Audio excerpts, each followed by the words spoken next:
Bom dia, eu sou Bruno Santana e hoje no Uniceuba Entrevista vamos falar de um assunto que envolve a saúde mental de várias pessoas em todo o Brasil. O Ministério da Saúde informou ontem, dia 27 de agosto de 2012, que o número de pessoas internadas no país vem caindo ao longo dos anos. Pelos dados oficiais, o número de leitos psiquiátricos ocupados caiu de 51,3 mil em 2002 para 32,6 mil em julho deste ano. Dessa forma, o órgão contesta a preocupação de profissionais de saúde e dos organismos em defesa dos direitos humanos com o retorno dos antigos manicômios. A psicóloga Tânia Inês conversa conosco e explica um pouco mais sobre esse tema, falando sobre a história e o processo de tratamento dessas pessoas nos hospitais psiquiátricos e centros de atendimento psicossocial. Bom dia, Tânia. Tudo bom? Bom dia, Bruno. Tudo bem, e você?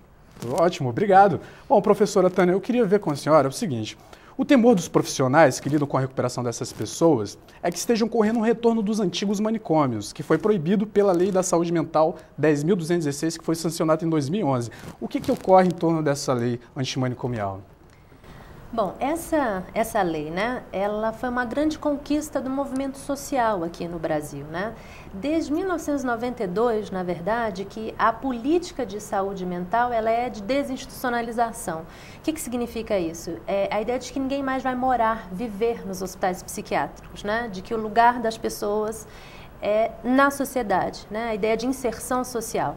E desde então, nós temos serviços que nós chamamos de substitutivos ao hospital psiquiátrico. Que serviços são esses? São os CAPs, né, os Centros de Atenção Psicossocial, e as residências terapêuticas. Em 2001, foi essa grande conquista, né, com a lei, porque ela redirecionou, agora oficialmente, a política nacional de saúde mental.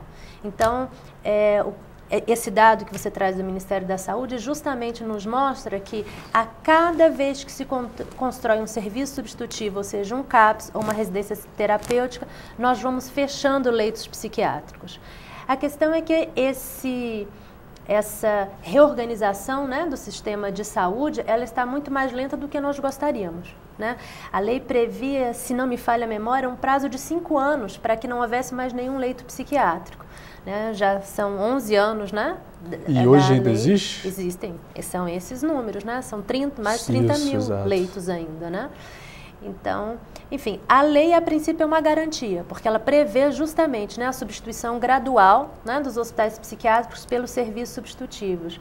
Mas eu acho que nós temos que ter muito claro, né, que se trata de uma conquista diária, né, de que a gente tem que continuar lutando para que novos serviços sejam construídos.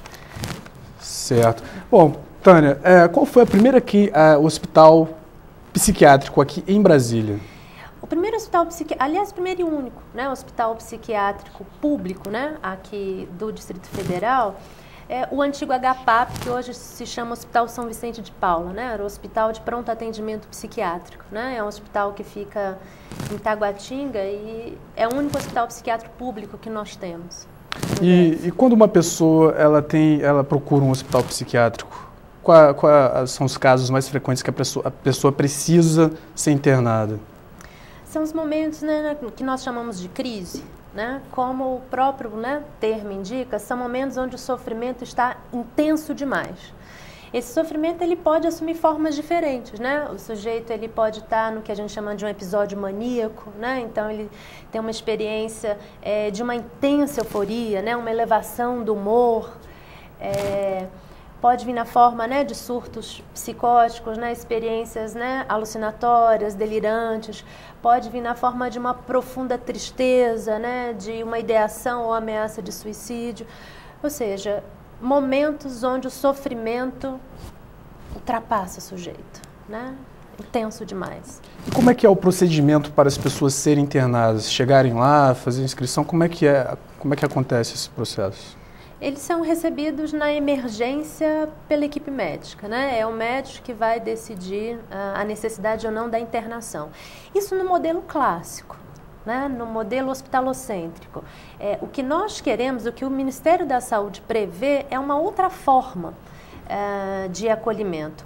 Nessa nova forma, o CAPS, né, que é o Centro de Atenção Psicossocial, ele passa a ser a porta de entrada e não mais a emergência psiquiátrica. Certo. Ou seja, antes do sofrimento ficar tão intenso, o sujeito ele busca esse serviço que deve ser territorializado, ou seja, perto da casa do sujeito, e ele é recebido por uma equipe multiprofissional e se inicia o tratamento, né? Essa equipe vai junto com ele decidir as necessidades, né? Se o ambulatório, né, é o melhor dispositivo de cuidado, se é frequentar o CAPS, se é frequentar um centro de convivência. Se ele estiver no momento de crise, o CAPS, as opções para o acolhimento da crise nesse novo modelo, que prescinde do hospital psiquiátrico, o acolhimento da crise é feito no próprio CAPS, quando o CAPS for tipo 3, ou seja, ele tem um funcionamento 24 horas, ou se naquele município não houver um CAPS tipo 3, for só CAPS tipo 2 ou tipo 1, a crise será acolhida num leito geral, um leito em um hospital geral. Como é que é a distinção entre um CAPS 1 e um CAPS 2? Esses centros de atendimento psicossocial 1, 2, como é que é a distinção desses centros? A distinção está relacionada à população que ele atende.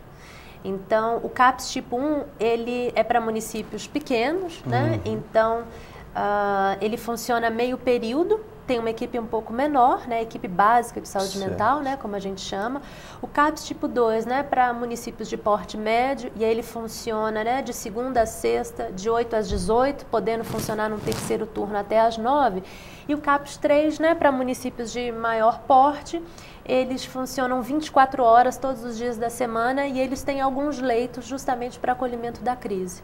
Então, depende da população que aquele serviço é a referência. Certo. Né? Pelo número de habitantes. Como os parentes devem ser instruídos antes, durante e depois do tratamento? Como é que eles são instruídos? A gente tem uma mudança importante, né, do lugar da família na mudança de paradigma. Então, no paradigma hospitalocêntrico, né, onde as pessoas eram simplesmente levadas ao hospital psiquiátrico, elas viviam e morriam nos manicômios, a família era excluída desse processo, né? O que era dito a esses familiares o seu familiar tem uma doença gravíssima, né, a doença da razão, ele perdeu a razão, vocês não têm a técnica necessária para lidar com isso, por isso eles serão tratados nessa instituição e quando eles forem curados, eles poderão voltar ao convívio social. Esse é o grande fracasso do modelo hospitalocêntrico, né? As pessoas nunca saíram do hospital psiquiátrico, né? Elas saíram de lá para o cemitério, né? É elas isso que eu queria morriam lá. Perguntar. Qual a quantidade de pessoas que obtêm 100% da recuperação? Quantas não se recuperam? Ou não se recupera o suficiente? Tem uma porcentagem ou um balanço, uma ideia? Não que eu saiba diretamente em termos numéricos, porque é uma outra concepção. Você vê, nesse novo paradigma, então, né, da abordagem psicossocial, a gente não está exatamente trabalhando com a ideia de pessoas doentes e irrecuperáveis. A gente está trabalhando com a ideia de pessoas com sofrimento psíquico grave. Significa dizer que não é exatamente, então, a cura que a gente está buscando. A gente está buscando o equilíbrio, a gente está buscando possibilidades para aquela pessoa com aquele sofrimento psíquico específico, as melhores possibilidades para ela. Então, assim, a gente não sabe de antemão o que o outro ser humano pode alcançar, mas a gente vai trabalhar, por isso que o objetivo não é curar a doença. O objetivo desses novos serviços, que não são nem tão novos assim, né? Desde 1988, é inserção social, é resgate dos direitos humanos, né? É ajudar as pessoas a viver. E aí, para isso, a gente tem várias estratégias, né? Tem os medicamentos, né? Que ajudam no controle dos sintomas, você tem as psicoterapias, você tem as oficinas, você tem os projetos de geração de renda.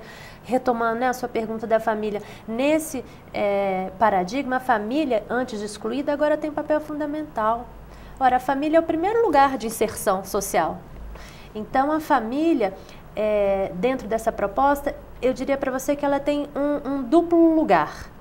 Ela é tanto cuidadora, então nesse sentido, né, nós somos parceiro dos familiares para juntos, né, encontrarmos as melhores possibilidades de vida, né, para o familiar que apresenta, né, o sofrimento psíquico, como ela também necessita de cuidado, né? Não é só uma pessoa que sofre ou que adoece, né? Todo o sistema familiar que sofre junto.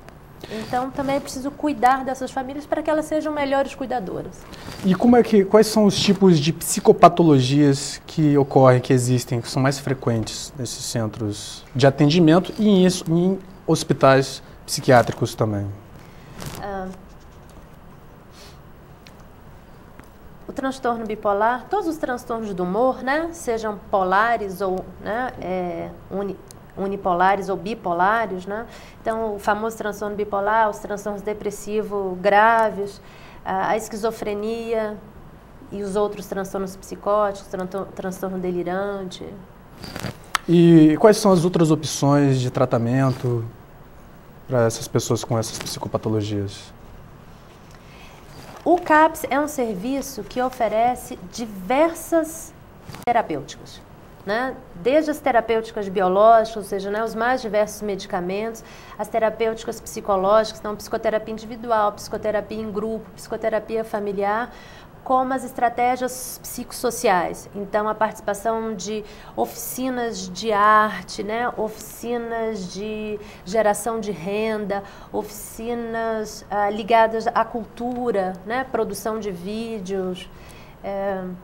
Então, o CAPS é justamente um serviço que oferece diversas possibilidades terapêuticas, diversas possibilidades de expressão do sujeito que entendemos que serão terapêuticas. Muito obrigado, professora Tânia, pela entrevista. Eu que agradeço. Boa tarde.